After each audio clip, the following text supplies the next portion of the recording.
Įmonė Elektra gamina dekoravimo glaistą ProDecor. Glaistas ProDecor yra tvirtas, elastingas, gerai sukimbantis su paviršiumi ir lengvai formuojamas, džiūdamas mažai sėda. Dekoruojamas paviršius turi būti tvirtas ir švarus, senus, besilūpančius dažus nuvalyti. Paviršių gruntuoti gruntu ProContact, kuris gerina glaisto sukibimą su paviršiumi. Gruntas Contact tai sukibimą gerinantis gruntas su kvarcinio smėlio užpildu, kuris gali būti tonuojamas pagal norimą atspalvį. Prieš naudojimą glaistą būtina gerai išmaišyti. Maišomas glaistas tampa plastiškas ir lengvai formuojamas. Glaistas ProDecor užnešamas ant paviršiaus metaline mentele iki 10 mm storio sluoksniu.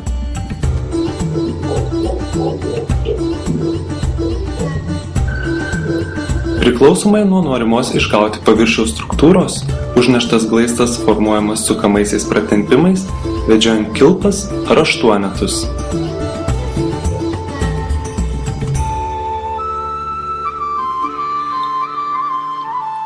Išdžiūvusi glaistą nušveisti tinkleliu ar šveitimo kempinėle.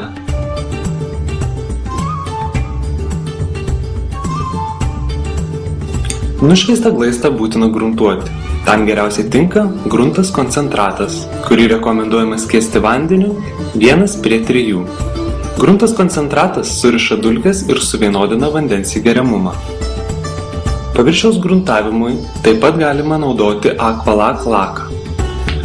Nugruntuotą paviršių lakuoti Aqualac laku, kurį galima tonuoti pagal norimą atspalvį, naudojant dažams skirtus pigmentus. Lakas neturi dengiamumo, todėl jį tonuojant galima išgauti ryškias spalvas. Išryškinti paviršiaus struktūrą galima dviem būdais – plaunant kempine arba įvedant kitą spalvą voliuku.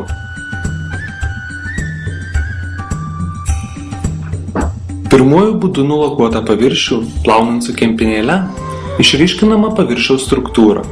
Plaunant pabalus suformuoto rašto viršūnėlės, todėl rekomenduojame tai daryti švelniais rankų judesiais. Norint išryškinti paviršiaus struktūrą antruoju būdu, reikia pasirinkti kitą spalvą ir lakuoti su voleliu.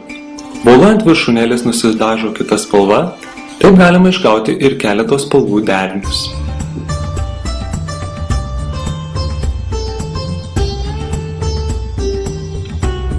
Išgavus norimus spalvų derinius, paviršių padengti baigiamuoju, matiniu arba blizgiu Aqualac lako sluoksniu.